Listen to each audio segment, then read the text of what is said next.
momento de ir al otro lado del estudio con mi compañero Jesús Chávez, quien nos va a compartir más información aquí en Lo Nuestro. Estamos con ustedes hoy con un invitado de lujo, como los que acostumbramos presentarles.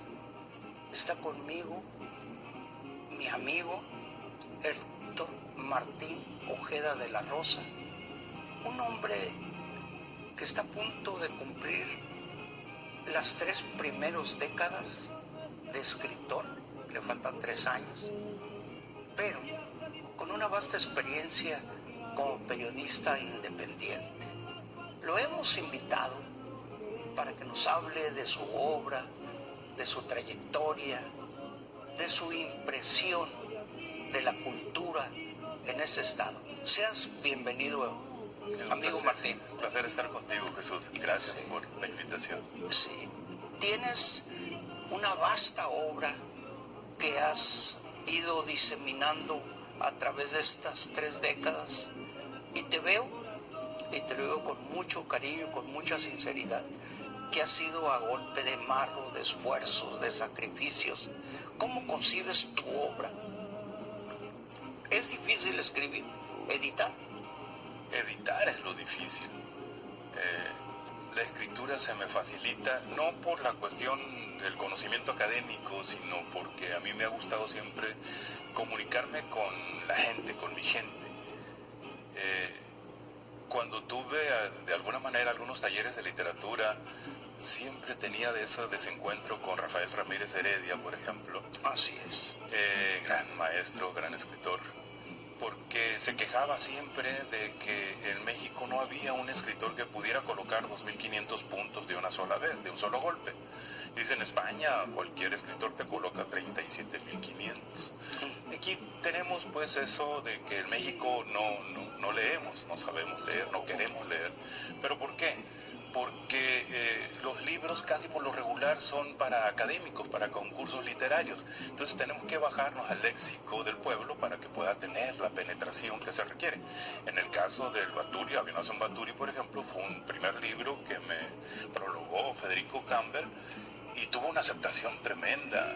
Luis Barbosa me dijo, no que vas en a... paz descanse, que en paz descanse. nuestro amigo. Me dijo, Martín, no vas a vender los libros. Me dijo, te haré 500. No, don Luis, le dije, hágame 1000. Y pues bueno, me imprimió 2000. Y a los 6 meses regresé con él. Don Luis, por favor, quiero otros 1000. Oh, excelente. Se vendieron muy bien, afortunadamente, por el tema, ¿no? Por el momento que se estaba viviendo aquí en Baja California Sur. Nos adelantamos a los tiempos que estamos pasando por ahorita, ¿no? Afortunadamente tuvimos esa suerte, ¿no? Decía Federico Campbell en su prólogo precisamente, ¿no? Que también paz descanse, una gran pérdida tremendo para las letras mexicanas. Sí, fue un gran escritor, un gran maestro, conocedor de la literatura muy bueno. Y que me haya apadrinado él el primer novela, pues eso también me alentó a seguir escribiendo, ¿no? Y empiezo con el género de novela negra, periodismo novelado le llaman algunos, o del escándalo político, ¿no? Y por ahí me fui mucho tiempo. Después trato de incursionar en el ensayo. Y me dicen algunos escritores, es que nosotros no te conocemos como ensayista, nosotros te conocemos como género negro. Y regrésate ahí. Y regreso otra vez al género negro, ¿no? De ahí viene el mote de periodista y escritor maldito. Sí, resulta de que... ¿Te agrada o te molesta? No, al contrario. Hay un poeta maldito que pues lo sabemos, ¿no? Pero el tercer libro que escribo se llama Periodista Maldito.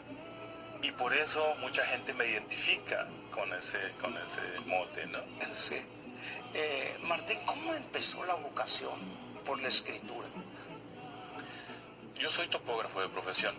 Trabajo en el campo y me doy cuenta de la desigualdad que existe en la ciudad y en el campo, la desatención de las autoridades para con la gente que vive apartado de la ciudad, y que todos los paquetes, todos los apoyos se quedan en los ranchos de los jefes políticos, del delegado de las diferentes instituciones, y empiezo a participar con Lupillo, Sepúlveda, Cota, que es en el Excelso, traía él una revistita de 2 paginitas. La verdad. No, eso fue es Lupillo otro Amador.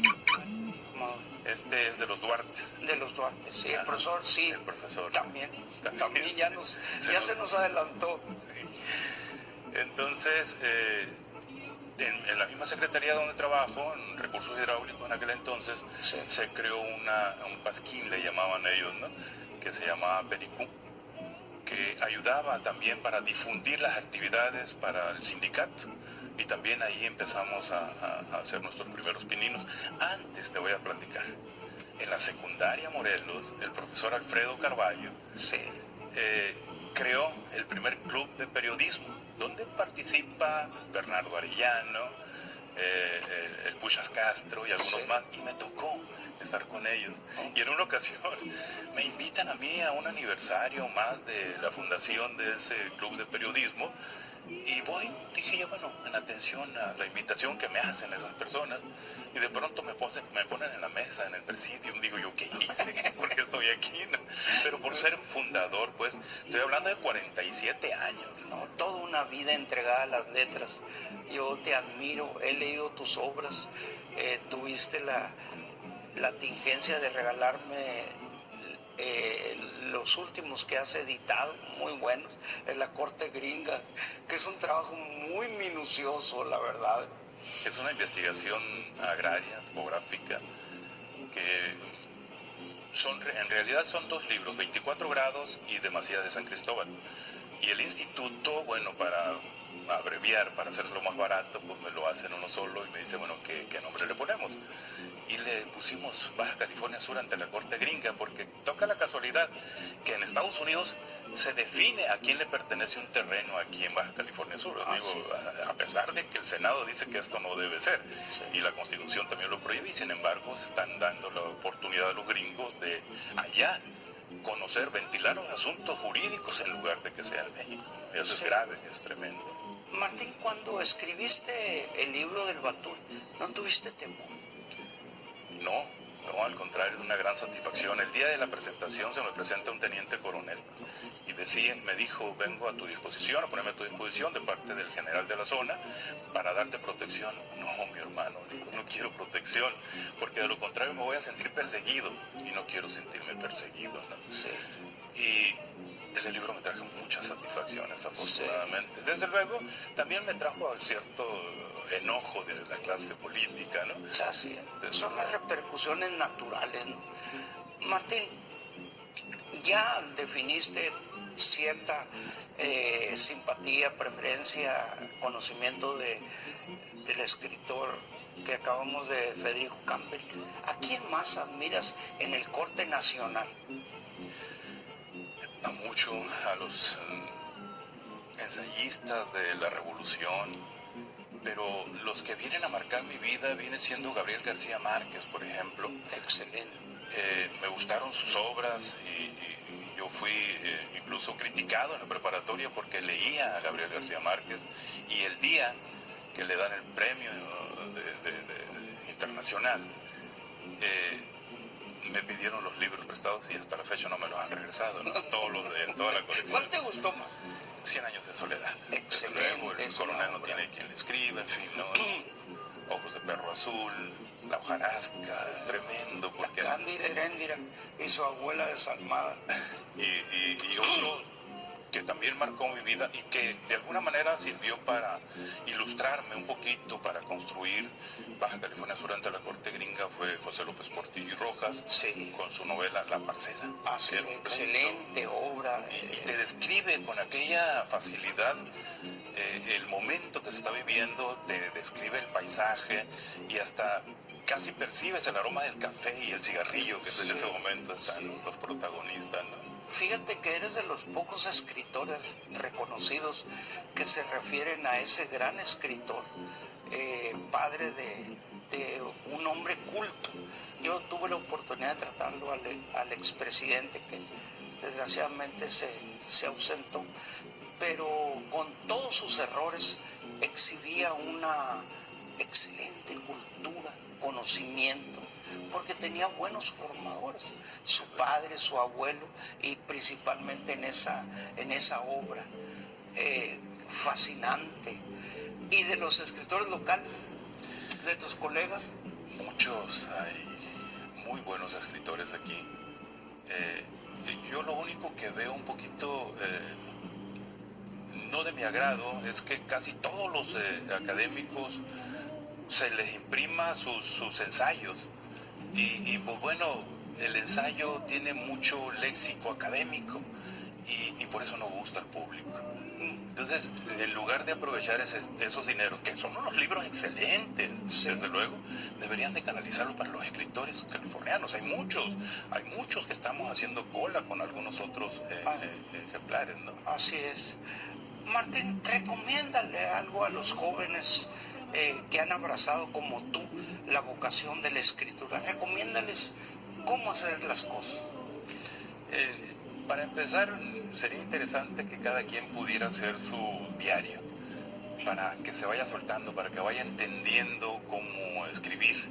Y leer mucho es lo más importante, leer a los clásicos y leer cualquier tipo de literatura, porque todo te va a dejar algo, ¿no? No hay que nomás decir, bueno, hay que leer, como dijo aquel amigo, la Biblia y en sus diferentes pasajes, ¿no? Sino a todos, ¿no? ¿Qué libro te ha gustado más de lo que has escrito? El narco tocó al PRD. Es un libro que estuvo a punto de ser la oportunidad para que corrieran al líder nacional del PRD cuando conocen ese libro y la historia de ese personaje negro de Baja California Sur. Pues el tiempo se nos acaba, mi querido hermano, pero quiero decirte que esta es tu casa. Este es el primer encuentro que tenemos y te quiero reconocer la decisión, la voluntad de reconocer a ese famoso beisbolista, Buyanga Sánchez. Buyanga Sánchez, un gran personaje, muy blanco. No era mujeriego, no tomaba, no fumaba, y tuve que construir paralelo a él un personaje que era todo lo contrario, el Pato Caribe. Ok, estamos hablando de su última obra para que la busquen, la adquieran y lean esa maravillosa vida de un subcaliforniano entregado al deporte.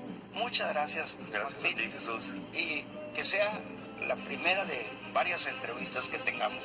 Eres muy amable y gracias a TV Azteca. Muchas gracias.